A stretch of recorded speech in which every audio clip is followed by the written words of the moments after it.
quite hard to start a video essay. It's off-putting for a viewer to be hit immediately with a specific point, so you've got to kind of ease them in with a very vague and overcompensating statement that's based on a pretty universally accepted fact. Like this. Companions. They've been a core part of the Doctor Who formula since the very beginning. See what I mean? Over the 60 years that Doctor Who has been around, there have been two constants, the Doctor and the companion. I don't want to see any comments about the TARDIS. Unlike the Doctor, who is more or less the same person throughout every season, era and episode, the character that's filling the companion role is constantly changing. Sometimes there are multiple. Anyone that's clicked on this video already knows this stuff, but trust me, it would be weird if I didn't say it. I'm going to stop deconstructing the format and actually get to the point. Chris Chibnall's TARDIS team features 3 companions, Ryan, Graham and Yaz, the fan. People don't like them, and I'd like to dive into why. A lot of people say that the issue with these guys is as simple as the fact that there are too many of them, and I think this is partially true. It's related to the issue, but not the actual source. Some people think it's even more simple, and say that it's exclusively thanks to bad acting. Maybe this is true, but I don't think so. In my opinion, the main issue with them is one that's quite common when it comes to Chris Chibnall, and it's the characterization. Great conclusion, Joe. The issue with the characters is the characterization, and it's a level of deduction that even Sherlock Holmes would be proud of. God, now I'm deconstructing myself. I don't think Tosin Cole and Mandip Gill are great in the show, but I don't think they're awful. Mandip especially has a certain spark to her that I think is pretty engaging at times, but on the whole, their performances aren't charismatic or interesting or entertaining enough to elevate the characters. And let's be honest here, these characters need elevation. I think to say they're just poorly written is an oversimplification. It's not necessarily even always true. They have their moments, but I think they are flawed on a fundamental level. Right from the start, I think this TARDIS team was doomed to fail, and neither Oscar-worthy performances nor Rian Johnson-level writing could have saved them. The issues start at the most foundational level. Who are Ryan, Graham and Yaz? As far as the story is concerned, they're the same person thrice. I'm not sure I can get away with saying thrice, but I enjoy it, so let me have it. In World Enough and Time, Missy says this. Hello. I'm Doctor Who. And these are my disposables. Exposition and comic relief.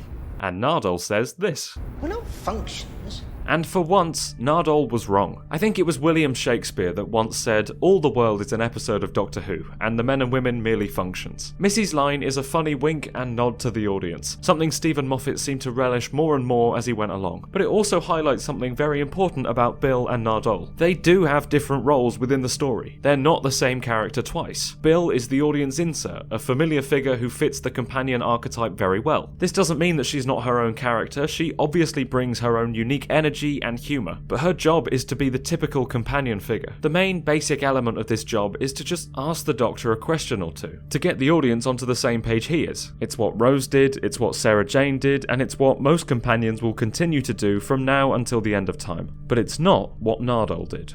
Nardole was different. Nardole was special. Nardole was beautiful.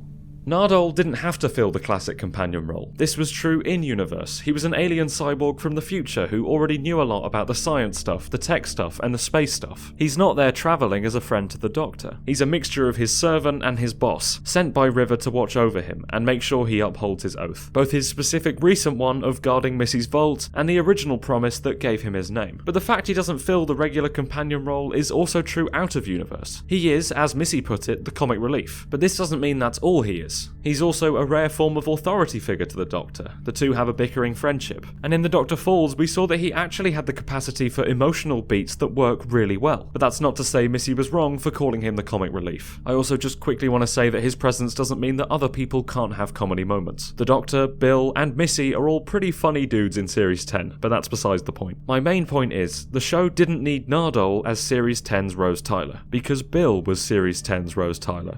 I'm trusting you all not to write silly comments about why Bill Potts isn't Rose Tyler, because I know Bill Potts isn't Rose Tyler, but we're talking about the absolute functional core of these characters. Going against everything I usually believe in, we're breaking them down to nothing but their practical use as storytelling tools, rather than anything substantial or thematic. Because it's right at this base level that Chris Chibnall's fam fall apart. Imagine now an episode where Missy is trying her hand at being good, the Doctor is taking her on a practice run and has sent Ryan, Yaz and Graham along with her. When she hilariously introduces herself as Doctor Who, dabs, and brings out her companions, what words does she use to describe them?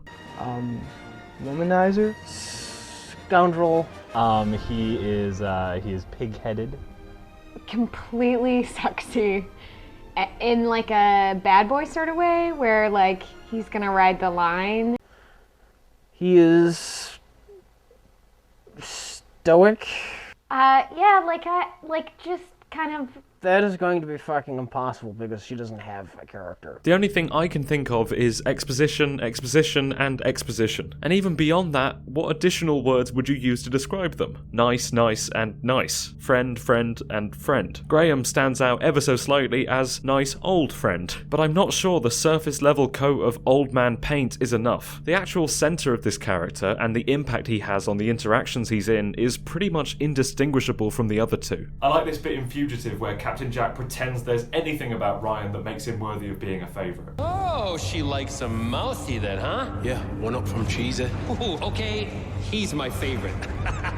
Although he then goes on to say that he prefers Yaz, so maybe he's just on the same page as us and is trying to be nice. We've had 2 series of this lot. We should know them by now. And the writers definitely should. But none of them have a unique way of interacting at all. Let me pull up a scene and I'll read all the lines in one voice and you can genuinely try your best to determine who said what. You okay? You're really quiet. Yeah, you have been for days now. They're right. 5 planets? You've barely said a word. I'm fine. Why don't you ever share anything with us? I share stuff. Not about yourself though. Yeah, you know everything about us, and we know nothing about you. I'm sure I'll be accused of cherry picking, but I really do get the sense that the companion lines are just written as if it's one character and then handed out to the 3 of them at random. And while we're on that, let's talk about the fact there's 3 of them. A pretty common sentiment is that the reason this team hasn't been received very well and welcomed into the popular companion Hall of Fame is because there are too many of them. And I find that interesting because this is far from the first time the TARDIS has been crowded. In fact, that's how it all started. Back in 1963, an old man took 2 teachers into time and space and started off a legend that no other could replace. 2 teachers and his granddaughter. 3 companions. This wasn't uncommon in the classic series at all, but pretty much all of the characters that had to share screen time and TARDIS space had something distinguishing them from their co-companions. Companions. Ian taught science, so was a bit more knowledgeable when it came to the more sci-fi things. Barbara taught history, so was a good figure to have around when they went to the past. Susan was an alien from one of the most advanced civilizations in the universe, so she provided the unique perspective of being a stupid idiot child who screamed all the time. This diversity in the origin, personality, and usefulness of the Doctor's friends only increased as the show went on. We had a scientist from the future, a Highlander from the past, a tin dog, a Roman servant girl, a brigadier, and even an air stewardess. These characters were all part of a wider ensemble cast, often in a group that contained other wacky and interesting figures, but pretty much always in one that had a more typical audience insert. And in the Revival series, it's not just been the Doctor and a 21st century girl on the team. We've had people like Captain Jack Harkness, River Song, and Handles providing some variety on that front. And the TARDIS team aren't the only recurring characters. There are often friends and family members that add flavour, becoming an honorary part of the crew, and even joining the official crew for a story or two. You don't have any vegetable matter in your trousers, do you, Brian? Only my balls. I'm sorry?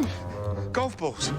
Grassy residue. Then we have the boyfriends. Danny Pink was incredibly different to Clara and the Doctor, adding some variety whenever he was around. Mickey elevated literally every story he was in, and was a really welcome addition to the TARDIS team whenever he was actually part of it. Rory was an official part of the TARDIS team, as a comedic foil to both the Doctor and Amy, and also the source of a lot of emotional storytelling. Sure, on paper, he and his wife are both from the same time and the same place, but the fact they're married gives the combination a layer of uniqueness that means they stand out from each other and the sea of other companions. I think it's important to acknowledge that the fam's lack of variety was done for a reason. Series 11 acted as a kind of reboot, a jumping off point for new viewers, and maybe even a jumping back on point for people that had fallen off. A lot of the stories took place on Earth, the characters were pretty grounded, and the dialogue seemed to be attempting to be more naturalistic. All of these things were in direct contrast to the way people saw Stephen Moffat's era that was often going for a fairy tale feel, with grand, important characters and a lot of lines that sounded good as quotes, but maybe weren't how anyone would actually talk. And if you know me, you know I love all that nonsense, but it would be silly to pretend that everyone did. And I'm not against this fresh start on a conceptual level, but it clearly wasn't done very well. The realism for which they were aiming may have been worth sacrificing all the interesting aspects for, if they'd actually achieved it, but I don't think they did. So they just gave us some boring characters with nothing in return. My point is, they can do multiple companions well. Numbers clearly aren't the issue here.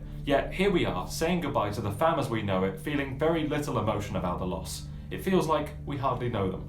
And I think that's because We do hardly know them. As I've said, I think the main reason this cast doesn't work is that the three of them fit the same generic mould for companion. But there are ways in which they could have added more layers to separate them just a little bit more. Obviously, the issues started right at the character's inception, but that doesn't mean they couldn't have been better than they were. And the main way they could have and should have done this was by giving them more moments on their own. Some people say this means they should have started with fewer and added more, but I don't think being introduced to three characters at once is necessarily a bad thing. It is a bad thing when you don't do anything with them as characters. This crew don't have the opportunity to develop any kind of meaningful individual relationship with each other, with the Doctor, or with the audience. But we know it's not impossible. I think Ryan's scene with the Doctor in Revolution of the Daleks is genuinely great. It's without a doubt my favourite Ryan moment, although I'm not exactly spoiled for choice on that front, but it may even be my favourite moment with this Doctor. It's just nice to take the time to let characters talk to each other about who they are and how they feel. It wouldn't have been too hard to give us more of this, but there isn't much. In Spyfall Part 2, when the gang are just sat having a conversation with each other, it was the first time I felt anything towards them as characters. Beyond that, it's hard to think of any similar scenes. There is one in the Series 12 finale, but that feels a bit weird. It comes off more as Graham explaining to the audience why Yaz is a good character. Speaking of Yaz, I do like her in Demons of the Punjab. The whole story was based around something that was important to her, something she wanted to do. Not only does this make the episode satisfying on an emotional level, but it also means that she can take a more active role in the story and display that famous personality that everyone accuses her of lacking. Yaz is sticking around, and I finally liked Ryan in his final story. It's actually Graham who I think has been the most hard done by. I don't know how hot a take it is to lump him in with the other two, but there really aren't as many differences as it may seem. Brian and Wilf do, in my opinion, a much better and more authentic job as the resident old man, without falling too much into caricature. And after a sporadic but okay arc with Ryan in Series 11, there hasn't really been anything for Graham to do. His relationship with the Doctor was the least developed out of all of them, which isn't saying a huge amount, but I really can't tell how they feel about each other, and can't think of a single interaction he's had with the Doctor, at least one that wasn't awful.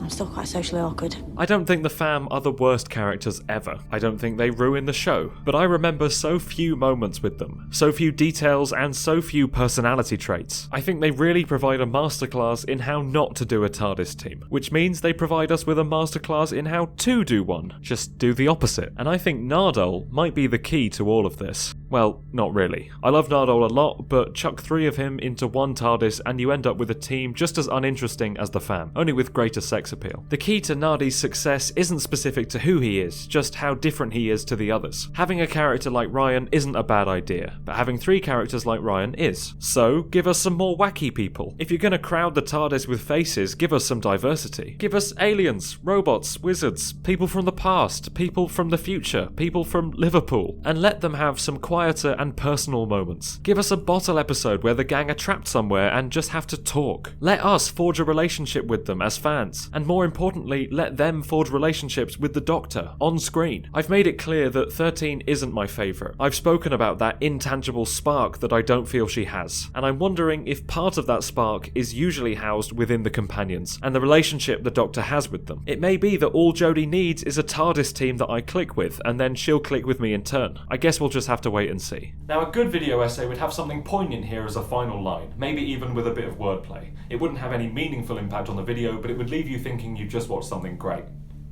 Let me try and think of one. Although the individual characters of Ryan, Graham and Yaz had potential, the choice to combine all three meant that the fam was destined to become as irrelevant and forgotten as the slang term after which they were named. That was probably a bit too wordy, but not all topics lend themselves to these snappy conclusions. Maybe I need to start coming up with these outros first and then working a whole video around them. But that's all I have to say on the topic of Chris Chibnall companions. I know it's pretty YouTuber standard to say I now pass the conversation off to you, but I'd really like to hear what you have to say about this. How do you feel about the fam? Do you agree with my assessment of their issues? What kind of companions would you like to see going forward? What did you have for breakfast this morning? These are all things that I'd really love to hear about. Thank you for watching. This was my attempt at something slightly shorter and more to the point. The longer 20 to 30 minute well-researched deep dives into a topic are great fun, but they really take it out of me. With this, it's more like I'm just having a conversation with you about an opinion I have, which is why I'm so excited to read the comments on this one. I hope you enjoyed the video. If you did and want to support the future of the channel, there's a link to my Patreon in the description, along with my Twitter. I never really know what's the right order to do these things in, but yeah, subscribe. I've got a new video coming in 2 weeks. I'll see you then. Love you lots.